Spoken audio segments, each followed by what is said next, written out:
the Echo Network Studios here in Royal Oak, Michigan. This is Odd Musings, and we are your hosts. I'm Brett Pinson. And I'm the mighty Scott Zambelli. The mighty Scott. Sometimes known as Steve. Known as Steve.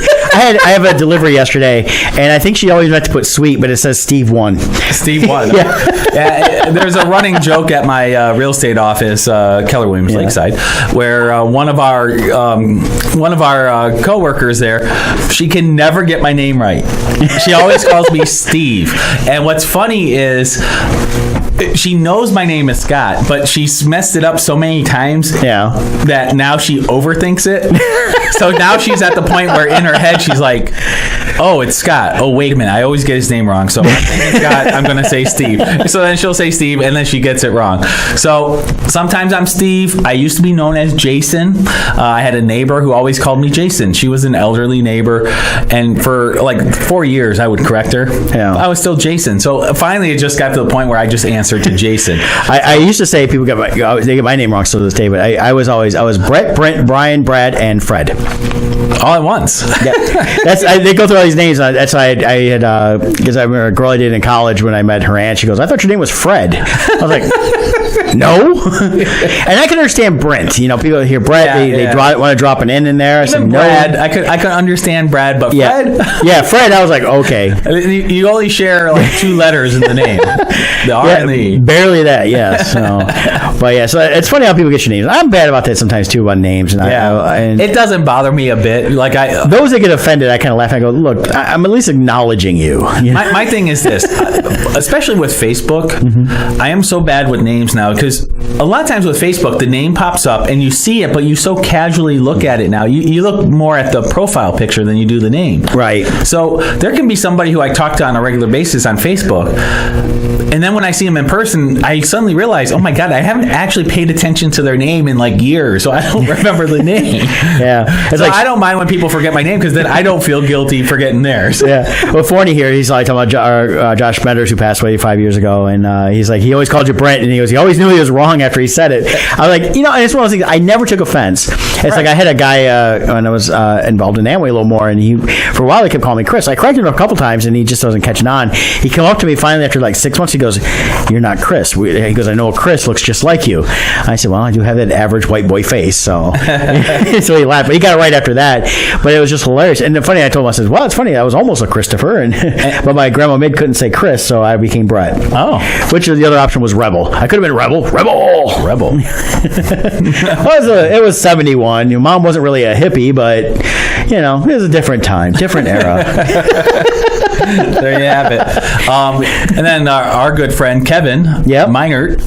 I always want to say Maynard. Yeah. I always mess it up. Even though I know it's Maynard, I say Maynard. I don't know why. See, it's more like you have to go with the German aspect. Mine. It's Maynard. That's right. It's mine. That's a good way to remember it. So, but so I mean, names are always funny on that stuff. But we got a fun show today. We're going to talk a little bit about Thanksgiving because that's tomorrow. For those that are listening to a later date, today is the 21st. We're thankful. I am. And being thankful is a good thing. It is. We got to talk a little binge watching today about TV shows and how maybe the group viewing is starting to die. I think that's an interesting thing. Yeah. Fantastic Beasts. If you haven't seen that, we're going to talk a little bit of that. We're not going to get too detailed into it, but we're going to have a little fun with that. Paris. Yeah, it's about duh. So, and then a few other things. But you were telling me though before we got on here, you just finished watching Daredevil on season 3. I finally, it's a good problem to have. I've been too busy to get caught up on the shows I wanted to do, and not drawing as much. I used to do most of my binging while drawing, but being so busy with real estate, I've fallen behind.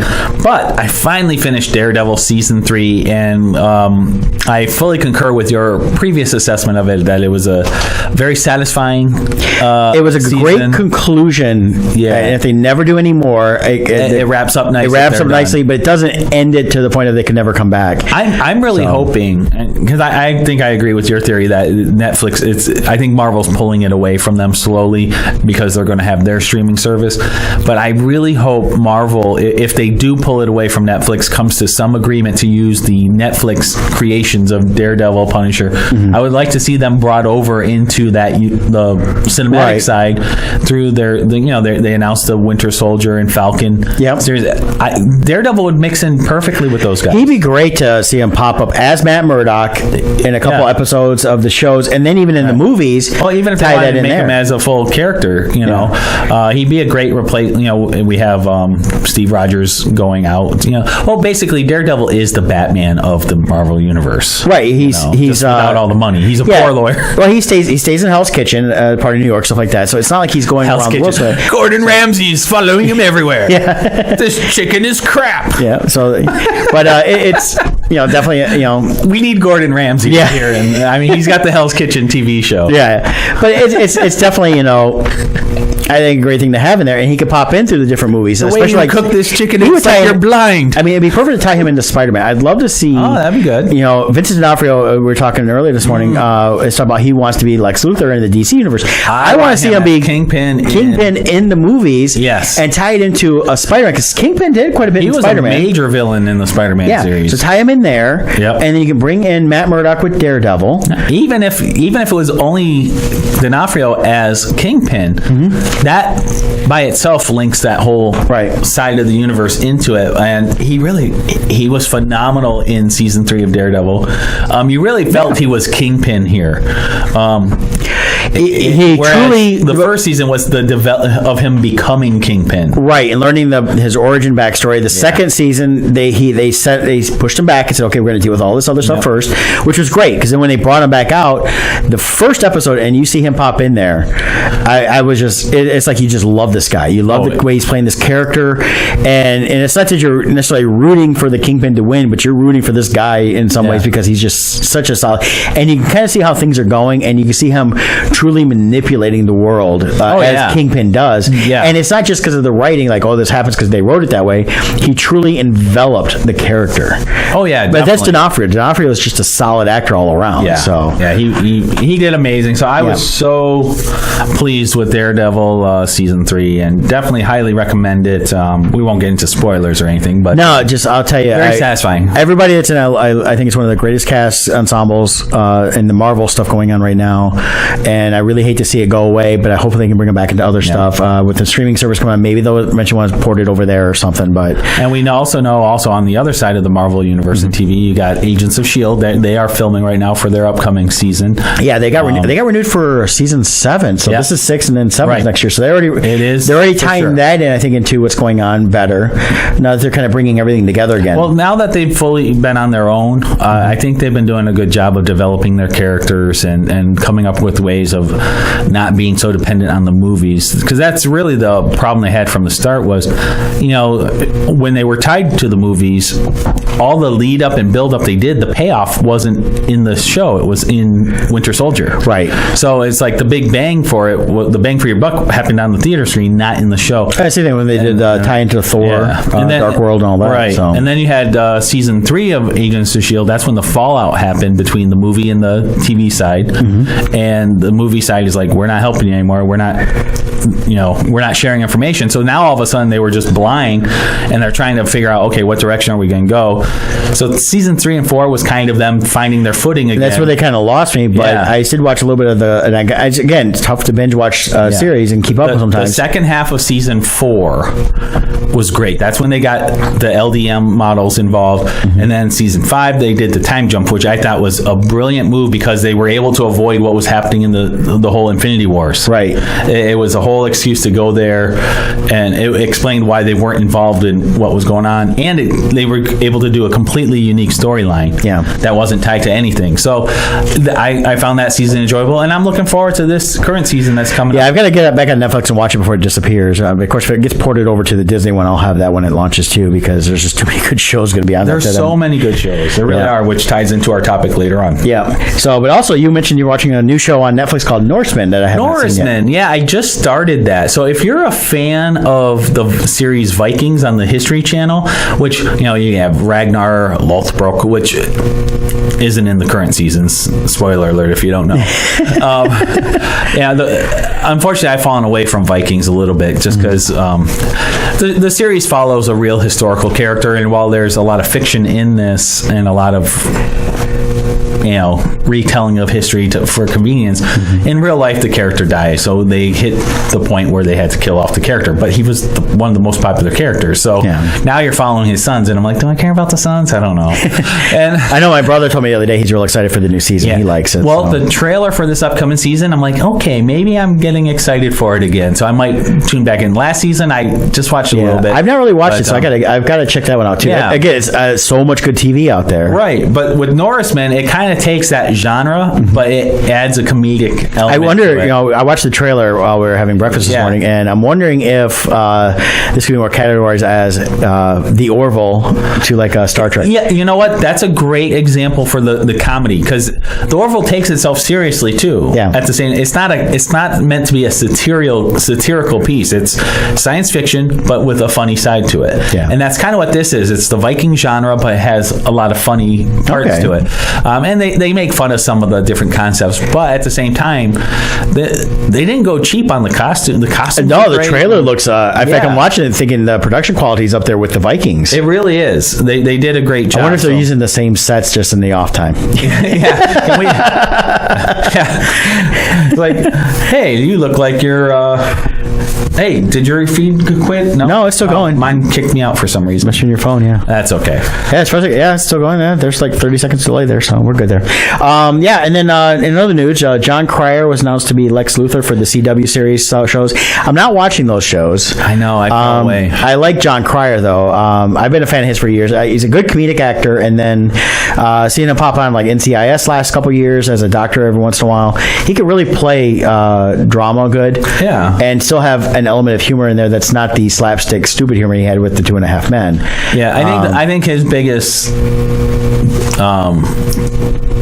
problem is he was with 2.5 Men for so long. It's like 11 years, 12 years. I think it's hard to look at him and disassociate him from that role. He came up through all these comedic movies and that. You look at his stuff in the 80s, he was in, Pretty in Pink, played Ducky. He did his own movies, Hiding Out, which I always liked, and Morgan Stewart's Coming Home, which was kind of their riff on trying to do like a Ferris Bueller type movie. Right. Having that kind of humor. And he did a bunch of those type movies for a while, and he kind of semi-disappeared. He was around, but disappeared, and then he made it big with 2.5 Men again.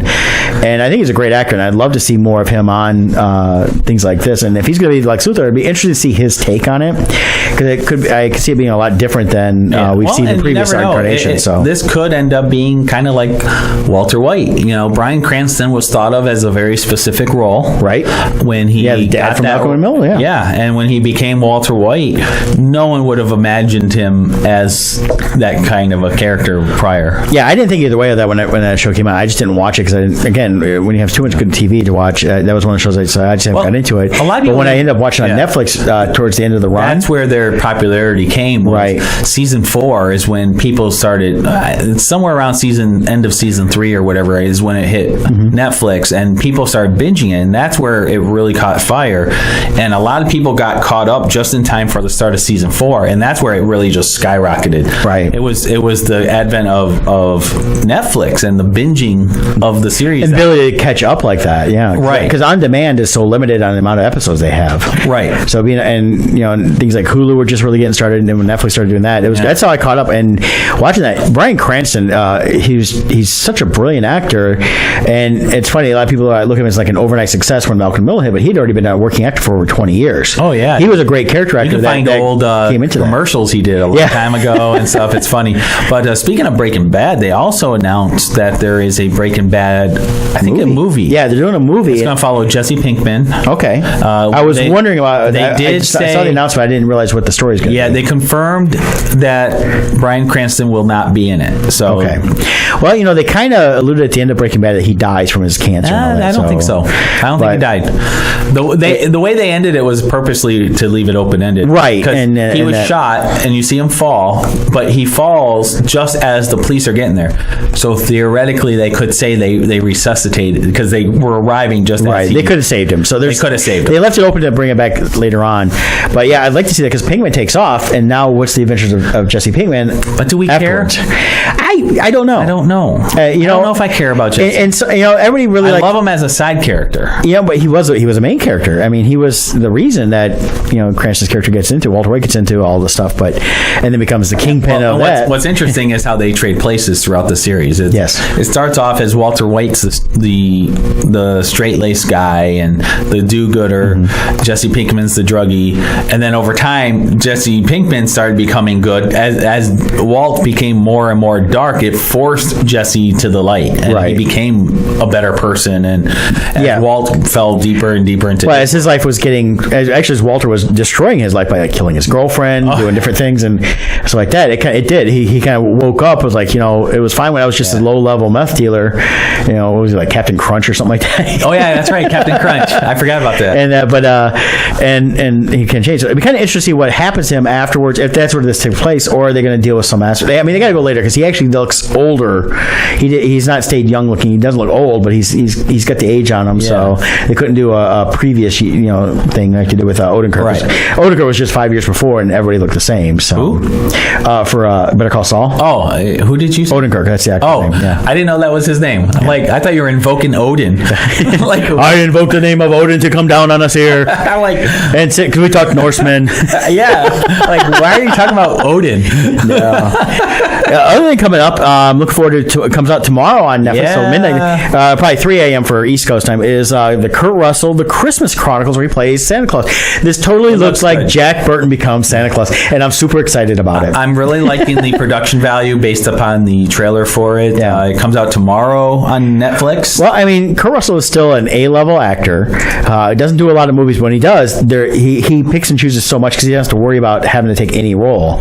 So for him to do this, they had to have come and said, this is the quality we're doing, which Netflix has good quality. They definitely put the money into their production values. Yeah, and it looks like it's going to be a blast, and I'm excited to see that. The whole thing looks really good. I'm excited about that. Yeah. Now, as far as Christmas movies go, like, this is a great time to get into the Christmas spirit, even though we're just about to be done with we haven't done Thanksgiving yet. Of course, tonight is at 8 o'clock Eastern time is the Charlie Brown Thanksgiving on ABC. I'll be watching that. Although I just bought it. I bought a Blu-ray with all the holiday specials they did. So it had the Great Pumpkin, Thanksgiving, and Christmas, and it came with the digital version, so I can stream them whenever I want. So in March, I can stream all the holiday stuff.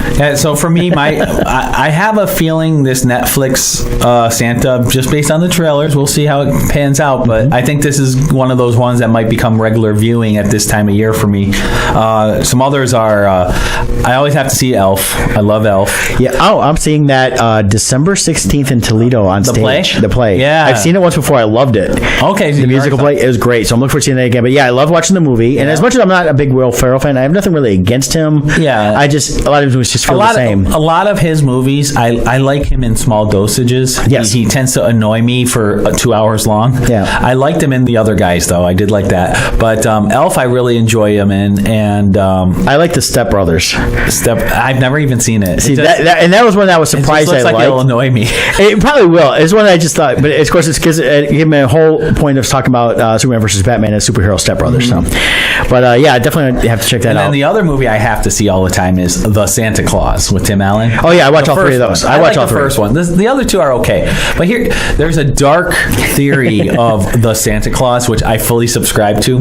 Now, in the Santa Claus movie, we know Tim Allen murders Santa, right, by killing him, and then he becomes Santa, right? Right. But later on in the sequels, we learn there's a rule. We know there's the Santa Claus in the contract, right? There has to be a Mrs. Well, yeah, the second movie was that under the Santa Claus there was the Mrs. Claus. The Mrs. Claus, right? Yes. So we know under the rules of this universe, Santa must have a Mrs. Yes. Where is she when Tim Allen gets back as the new Santa? Or are they serving her up because they had a whole buffet ready? Or does she die? As soon as Santa dies, does Mrs. Claus die with him? Because where was Mrs. Claus of the old Claus? She must. I think because they timed together she dies. Either she died, or ethereally just disappeared like he did and never existed, or the elves. Well, you could say they ate her, but the other thing is, I think the thing is like they opened the door and booted her out. Because notice when Tim Allen arrived, no one mourned the previous Santa. Right. No one was sad he was gone. Yeah. I mean, he was either a real jerk. But think about it. They were, a lot of these elves are 700-800 years old. Yeah. So they're a lot of them they're probably like going, yeah, this happens about every 40 or 50 years. Yeah. So I would still think there'd be a period of mourning. And I like I said, what happened to Mrs. Claus? Huh? I think she was served up because they had a buffet there. And I think they're like, hey, sorry. I think they got an alert that the original Santa's gone. So they served her up and they're like... Yeah. Now, PJ's got one here that's it's also one of my favorite Thanksgiving movies is Planes, Trains, and Automobiles. Okay. That's always a Thanksgiving watch for me. I try to watch that around Thanksgiving. And it's actually one of my favorite John Candy movies. It's got Mama from Goonies in it. Is she in that? Isn't she in that one? Planes, Trains, and Automobiles? Isn't she the mother of the bad guys in Goonies? Isn't she in that movie? For some reason I'm blanking on where she's at. I thought she was in it. Maybe I'm wrong. Well, I mean, the thing you got John Candy and Steve Martin, and they're trying to get home, and their plane got diverted. Then they try, the different ways of getting home. My favorite though is when they're driving down the road. Yeah, PJ says no. I didn't think she was in it. I think you're thinking of Throw Mama from the Train. Yes, which is Danny DeVito. That totally is different. No, that is exactly what I'm thinking. It's both a train. Yeah. How many train movies are there? He's like, no. PJ's trying to let you know, no. And then Robert's got one here. Dutch is another great Thanksgiving movie with Ed O'Neill from Married with Children and Ethan Embry, who I got to meet this past year as the kid. What was the Schwarzenegger one? Where he was trying to get the action figure. Well, that's more of a Christmas one, but that is Last Action Man. No, Last Action Hero was a different movie. That's Jingle All the Way. Jingle All the Way. Yeah. That's it. I enjoyed Jingle All the Way. That was a good one. Yeah. PJ's like, which is not a holiday movie. The Woman from the Train is not a holiday movie. No. So, but we got these great movies that you classify as different things like that because of what they're set in. So that Planes, Trains, and Automobiles is a great Thanksgiving one. Yeah. Dutch is too, and I forget about Dutch, but I love that one too. Because I love the fact that you got the kid. It had like the best line ever. The kid's like going off on him, and Ed looks and goes, "Well, he goes, I can do something you can't," because the kid's rich, and he goes, "What's that?" He goes, "I can pay for my breakfast." And then they cut outside. He's like licking his lips, going, "Nothing burps better than bacon. Yeah. Your water looked mighty tasty." Sean points out Christmas Vacation, another great one. I like that one. That one I'm not always big on. I can watch it, but I was never big on that one. I've not been big on the European Vacation, all the movies as a whole, but I think that's my favorite. Yeah. And the original Vacation I always loved, and then my second is actually Vegas Vacation. Okay. So I always liked that one. I liked it. And not to go on a whole Ethan Embry thing, but he was in that one too because he did a ton of movies in the 90s. And it's not because he was in it. I just always liked that one because I thought it was, and they brought in like Sid Caesar and stuff like that. Yep. It was just a great romp. But the Christmas one I like, and there's some great little bits on that too. So I end up not intentionally watching that one at Christmas time every year, but I will watch it once in a while here and there. But yeah, the Santa Claus ones are some of my stuff. I'm already starting to the old sappy Christmas cartoons, Rankin Bass. I know like Sci-Fi is doing a bunch this year, as well as Freeform, and I want to say USA is doing a bunch, and they're actually going to show some ones I like the cartoon Twas the Night Before Christmas with the mice. Yeah. That's always my favorite. But I own a lot of those. And they announced Emmett Otter's they're doing a Fandango Christmas thing. Is coming back. Yeah, they're going to do it in theaters. They do a Fandango thing. It's kind of interesting. I'm kind of curious about that because I've always liked that one too. I didn't realize how old that was. Yeah, because I remember watching it, but I thought it was like new at that time on HBO when it was out. But no, it's older than late that. 70s. Yeah. I thought it was 80s. I didn't realize it was that old. I think it's like 78, 79, something like that. But and that's one of the ones that disappeared for a while. And you mentioned people like, I don't know what you're talking about. Yeah, and then also came back. I'm like, what? Emmett Otter was great. And it was a different look at the Muppet world and stuff like that. Mm-hmm. So I like that. So. It was cool. Very good. And there you have it. But then also I saw I mentioned the Pokemon trailer. I think that looks talk like about coming back. Yep. Let's talk about backs. Oh yeah. That's a bad segue. But what's a good segue is your journey to wellness begins at Loringer Family Chiropractic. I was just there last night, got adjusted after working 6 days straight, and well needed that adjustment because I had definitely thrown out a few things with this. As cold as it here in Michigan, don't say nothing, PJ. But Loringer Family Chiropractic offers on-site digital x-rays, massage therapy, orthotics by foot levelers, young living essential oils, aromatherapy, full line of vitamins, all in a family-oriented environment. Give them a call on their Belleville location, 734-697-4244. They're also located in Dexter, Michigan. And you can visit them online at LoringerFamilyChiropractic.com. We do have a link at oddmusics.com under the sponsors page. As you all know, I'm definitely a client there, and I go there pretty much every week. They want to shout out to Andrea, who works there. Her daughter had her first grandbaby, so her daughter had first child, so it's Andrea's first grandbaby, little boy, cutest little thing, and all that stuff. So I mean, that's how much of a family is. You get to know these people quite well, and they do take care of you on every aspect. Still working with Dr. Corinne, trying to see if we can secure getting in. It's kind of tough because they got a lot of changes going on in the office, so getting schedules covered can be stuff. We'll know here in the next week or so if we can have her on December 5th. If not, we'll figure it out somewhere down the road and go from there. Definitely. So, but Lawrenceur Family Chiropractic, check them out online. Check them out. Yep. Thanksgiving. So, Thanksgiving. Yes, a time to be thankful, and for friends and family, but also, for me, also the blessings the Lord has given me and what He's done for me in my life. And so anyways, any particular traditions or plans or whatever? We do dinner. Yeah. I'm actually, this year we're cooking at our house. Last couple weeks we've been at my brother's, and so I'm going to deep fry the turkey. Yep. You do that every year, the deep frying of the turkey. I haven't done it in a couple of years. Oh, you haven't? Because he wanted to cook it the last 2 years. Okay. So it's been 3 years since I've deep fried the turkey. And now typically people are exploding their houses or setting them on fire. Well, so what's the secret to deep frying? First of all, I have the master built indoor deep fryer for turkeys. It's designed to work indoors. Oh, really? The thing is, you don't put it in frozen because that'll blow it up. That's the key. Two is like I'll brine it tonight, so I'm going to get it all brined up and it'll soak overnight in brining. So it makes it nice and juicy. Adds that little hint of flavors you need. Brining is you put salt all over it. No, it's actually that would be rubbing it or putting rub on. Brining is actually taking the seasonings in that and boiling them in water, cooling them, and then putting the meat in that. So and then soaking it overnight in that. Brett is the food expert. So I'll deep fry that. But the thing is, once you bring it out of the brine, you have to, of course, not fully like make it super dry, but you kind of wipe it down and get all the moisture off the top, as well as make sure the cavity's not sitting there with a pool of water. And then once you get ready to put it in the thing, you also want to have it kind of sit out for a little bit before you put it into the fryer, because you want it, but the biggest thing is make sure it's fully thawed before you deep fry. Right, and that's what we're doing. That's where I think most people go wrong. And then, or they overfill the oil. They overfill the oil. They don't take into account that when you put it in, that oil. Those ones you use outside, there's not usually any markings, so we don't know how much to put in. But the nice thing about the master built thing is it has a mark in there where this is your max fill. You should put it in there, and you slowly lower it in there. You don't just drop it in, and that's what you see when people do it on TV. Hey, watch this, and it blows up, and then they're on fire, and they're wondering why. Right. So you just gotta be careful with that. And then Mom's doing some of the sides. She's doing the cornbread dressing. We'll have the green bean casserole, deviled eggs, standard some mashed potatoes and gravy and all that fun stuff. And it'll be good. And my brother and gotta have mashed potatoes and gravy. His kids will come over at some point. They go to their mom's side first, and then they'll come to us in the afternoon. We'll have a little dinner, send them home with food, and then this weekend I'm going to spend some little time with our good friend Kevin Miner. And see him. I won't be going, unfortunately. You'll be missed. That's too bad, but we're gonna have some big leads that I'm working on this. Have a meal with them on Saturday, and hang out with them Saturday into Sunday. Come home, and so it'll be a nice little break from that and get back into work again. Because I've been working quite a bit just planning for that because not taking too much time off. Now, one of the local traditions a lot of people don't know of if they're outside of the state is the Lions play an annual Thanksgiving. I think everybody knows that. That was always the game. I mean, it was. But I think people out of the state don't, like, they were talking about this on the radio, how when they talk to people from other states, like if there's a chance to see a Thanksgiving Day game, they're like, why would you go to a football game on Thanksgiving? But it's normal here. Well, Detroit, it's always been. They started the Thanksgiving game, and it became a big deal.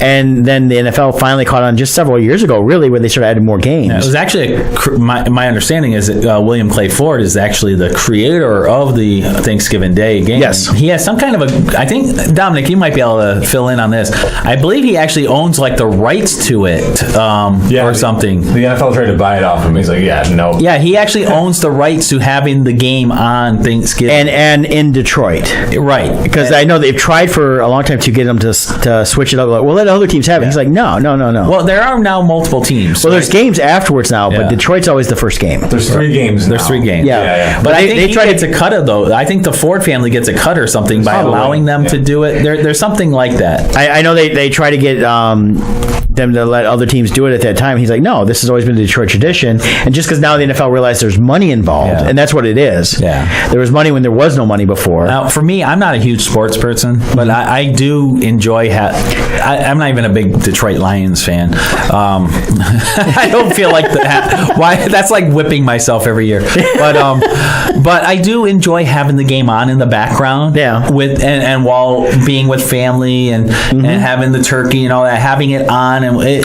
falling asleep in the third quarter from tryptophan. And but I always enjoy having that part on. And then we typically do lunch at my brother's house, and then when I'm finished over there, on my way back, I'll stop at my father's house to have either a dinner or dessert, depending how early or late I get there. But that's my usual day. It's not too overloaded. Sometimes I go to a movie. I enjoy movies on Thanksgiving. Yep. A lot of times, since I get the house like completely empty towards the evening time, I try to use that. Usually, I'll put on some movie on TV I want to watch and use the time to draw. And just the last couple of years, it's been just watching movies at home because it's just more relaxing and stuff like that. And I like going to the theater, but anymore it's like everybody goes now on Thanksgiving when they didn't used to, and so that's all packed and all that. But I mean, Detroit traditions, there's a lot of different ones, but everybody's always big about the Macy's Parade. And I like the Macy's Parade, nothing wrong with that.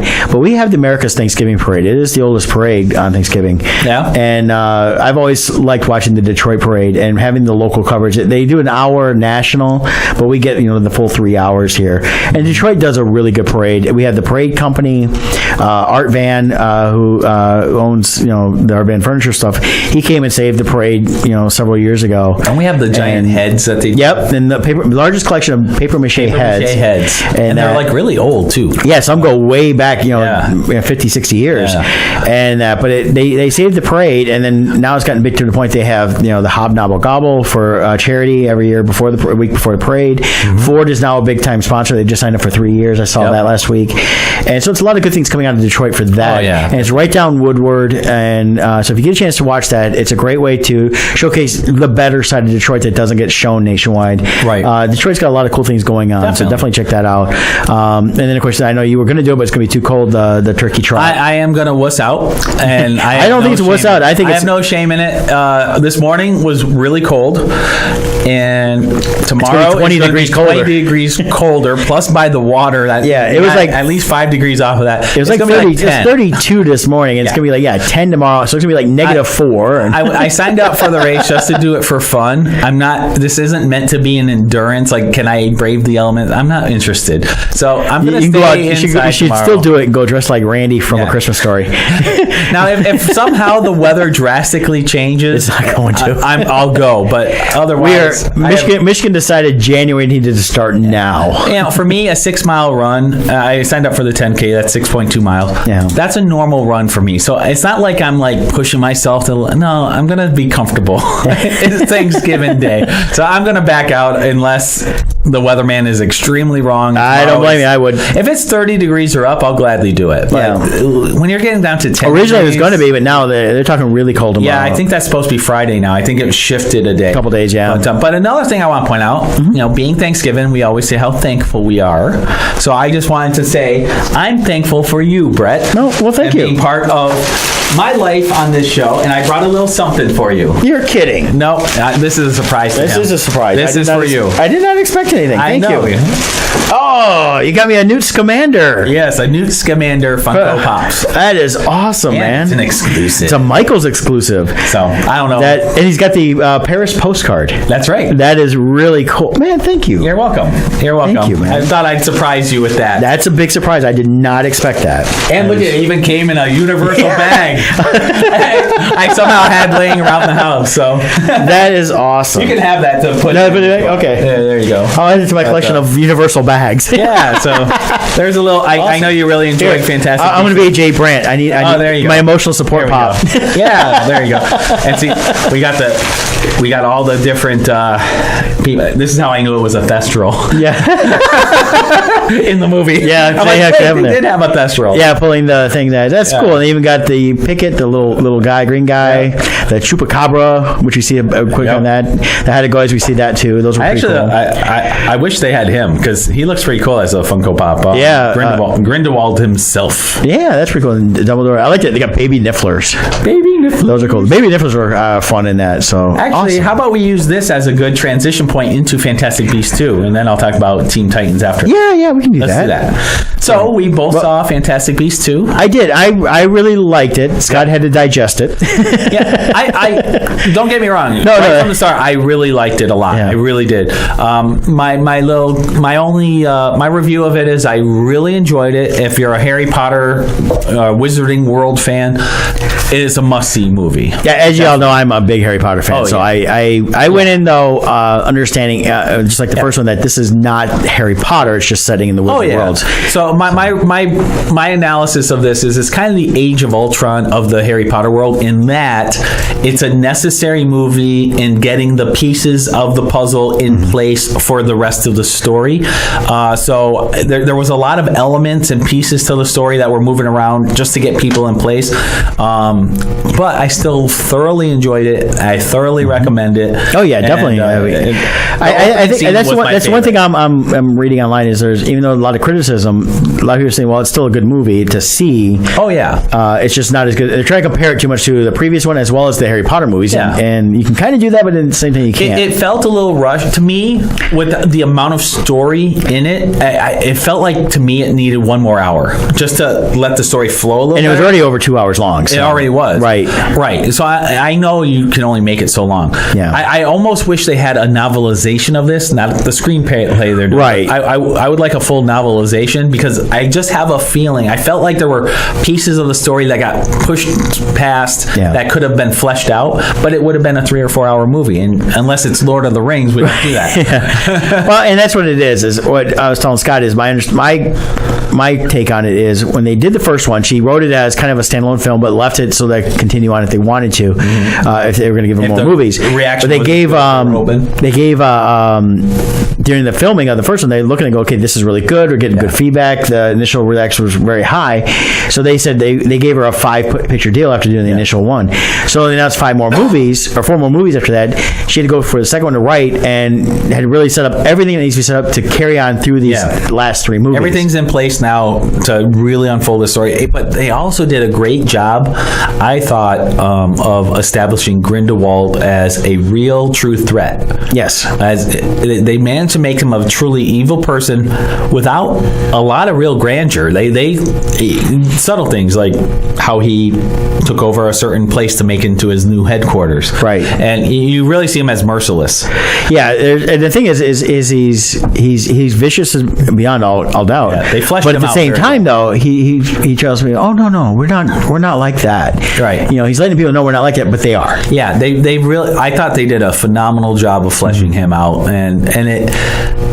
I'll admit, at the end of the last Fantastic Beasts, I thought Johnny Depp as Grindelwald was kind of weak. I mean, we only saw him really for 5 minutes at the most. Well, yeah, I mean, you had a different character playing him because he had Polyjuice Potion, right? And you knew something was wrong with this guy because he was definitely in that. But when you find out it's actually Grindelwald, right? And Grindelwald was talked about at the beginning, right? And Johnny Depp doesn't really have time to develop the character in the first Fantastic Beasts, but this one, he fully fleshes it out, and that opening sequence really focuses on him a lot.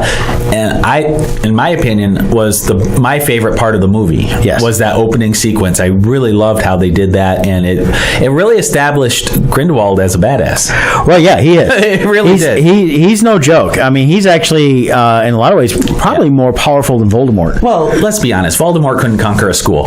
Grindelwald would wipe the floor with Voldemort. Well, Voldemort went after just controlling the Wizarding world, where Grindelwald wants to control everybody. And that's the difference. My gut tells me, though, I have a feeling based upon the message that Grindelwald is trying. I'm trying to do this without spoilers. Grindelwald wants to spread a certain message to the Wizarding world. Well, they mentioned, and this was mentioned in the trailer a couple of the Muggle world and the Wizarding world have been at peace for over 100 years. Right. So obviously, prior to that, things have been going on. I mean, they hinted at the witch trials and things like that. So they're tying in some of the historical aspect to it. Yeah. But the Wizarding world went based on the ground, and you see that in the Harry Potter movies, and even in this one, when they go to certain places, it's out in the open, but it's like they cross into that little space, and it becomes bigger on the inside, how we've seen before. Mm-hmm. So they can have their world and everything else pretty much in the open, but the Muggles don't see it. Right. Or no-mages, as they're called in the U.S. But what's interesting is like you mentioned, there's 5 movies total, so we now have 2. There's 3 more to go. There's no telling what kind of time frame they're going to span, but the message that Grindewald's spreading, my gut tells me at some point, maybe it's not till the 5th one, I think we're going to eventually get to the timeline where we'll see a young Tom Riddle, and he hears this message, because really it's the message the Death Eaters kind of have, right? And Voldemort has. And a lot of those people that are with Grindelwald look like they could eventually just port over to becoming Death Eaters, or their children would become Death Eaters, right? So that's what I'm wondering is, as this unfolds, will this cover a big enough span of the original take was 1927, and it takes place 1 year after the first one. So they set it up, okay, 6 months later, here's this, and then 3 months from that. So you had 9 months to 12 months after everything. So it was in that time frame, and that's what they needed to do to set up what's going to happen over the next 10 years of in this span, which when the movie's coming out every other year. So they're every 2 years for the movie. So we still got 2 years from now we have another one, 2 years from then, and so on. Now, and I will say it also redeems Dumbledore a little bit in my mind, because a part of me was very anti-Dumbledore, because it's like he keeps hiding behind these kids. He's having everyone else do his dirty work. You got to, at some point, do your own thing. And then with the trailers for Fantastic Beasts, he's like, oh, Newt, I can't fight him. You'll have to do it. I'm like, come on. Yeah, they explain it in the movie why. And that's a spoiler we won't give away. But when that unfolds, it's like, okay, this makes sense and it works. So I like how they did it.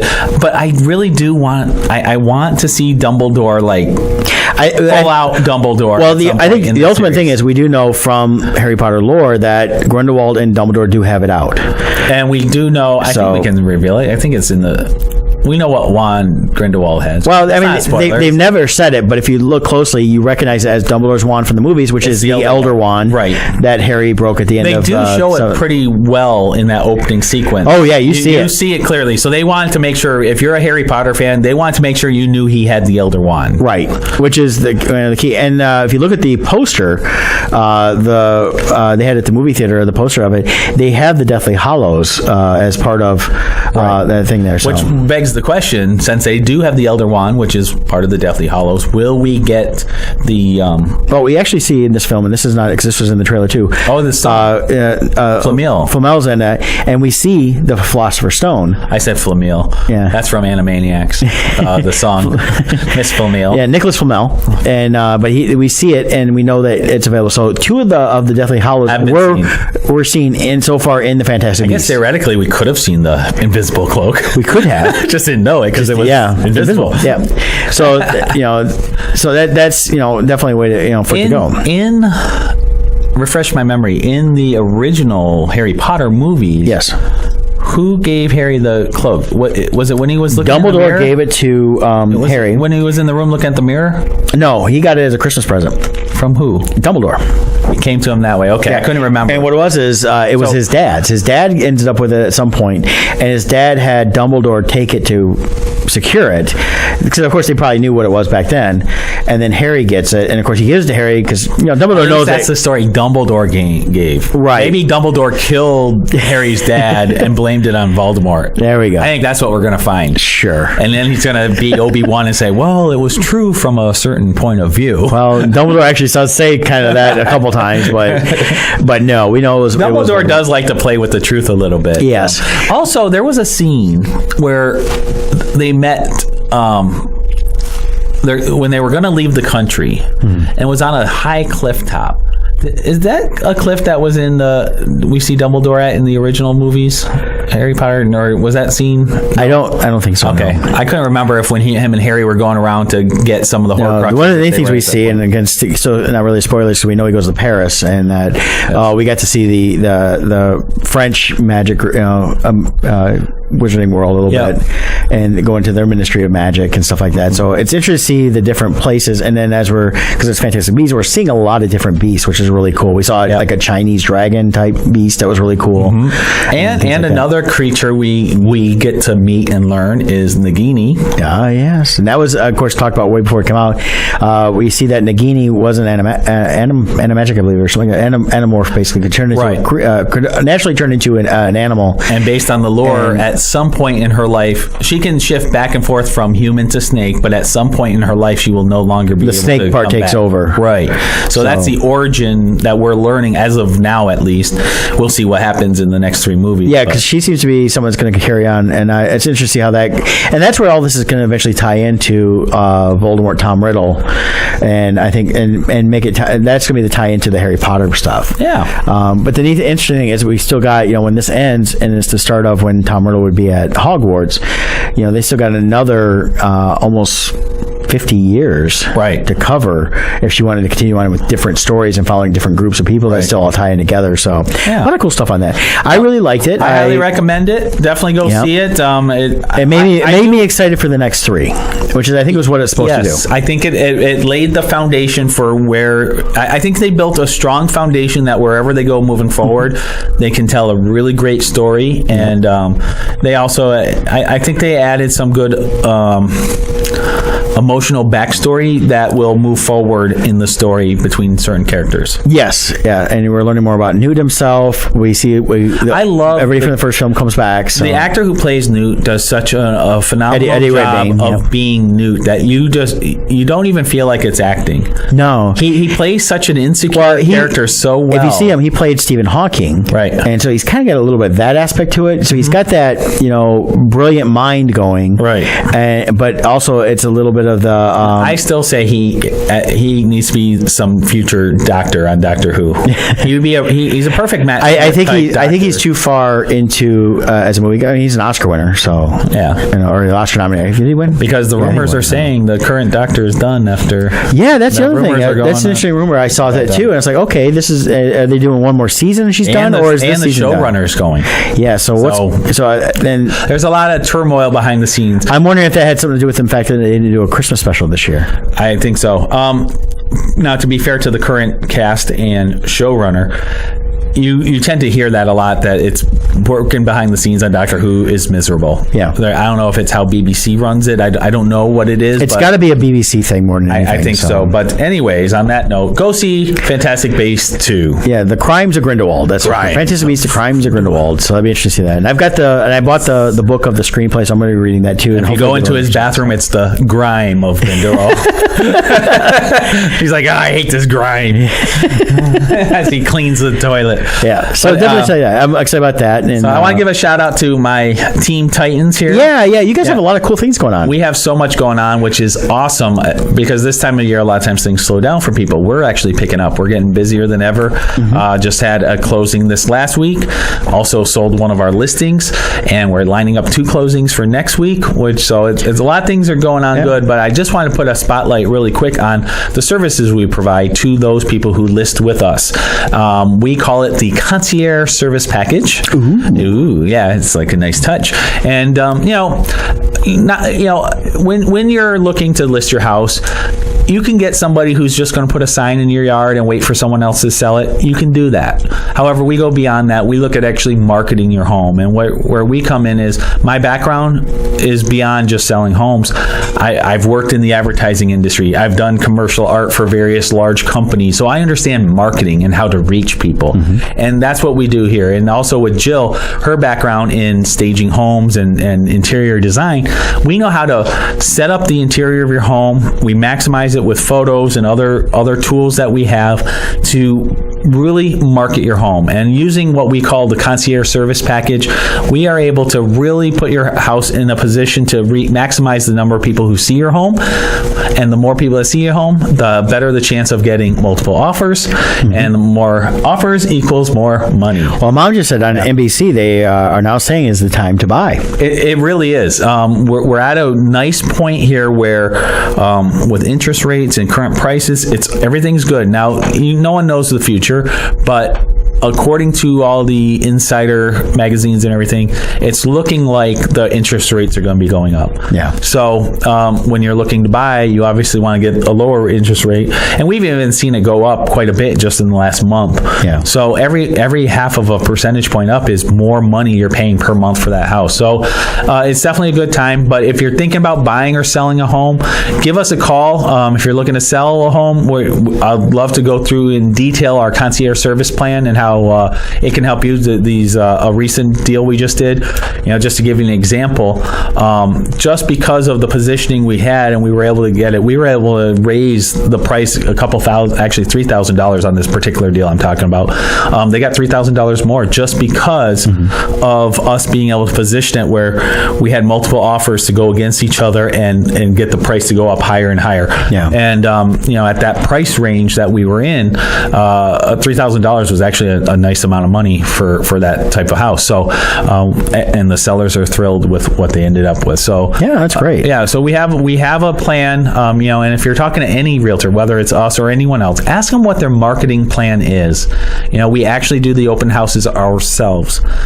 We believe in open houses and getting them in there. A lot of realtors view it as an inconvenience. They don't want to do it. You're not just talking this morning. You were telling me about this, and really what you've done is as much as you're utilizing some technology like Waze for advertising and things like that, you're still bringing in the personal touch, and you're working directly with them, and you're not just like, well, it's on the internet or and there's a sign, we'll walk away. Yeah, you're really going above and beyond. We are hands-on and handle your account as we would want it if it was our own listing. And that's what we do. So give us a call. My number, 586-549-6096, or you can reach Jill at 586-277-2145, or we just unveiled our new website that I personally designed. Okay. Once again, something a lot of realtors don't do. You go to their pages, they all have the same cookie cutter website. They're all clones. Begun the Clone Wars has. They all have the same website, not us. We have a personalized site that we do. You go to teamtitansofrealestate.com.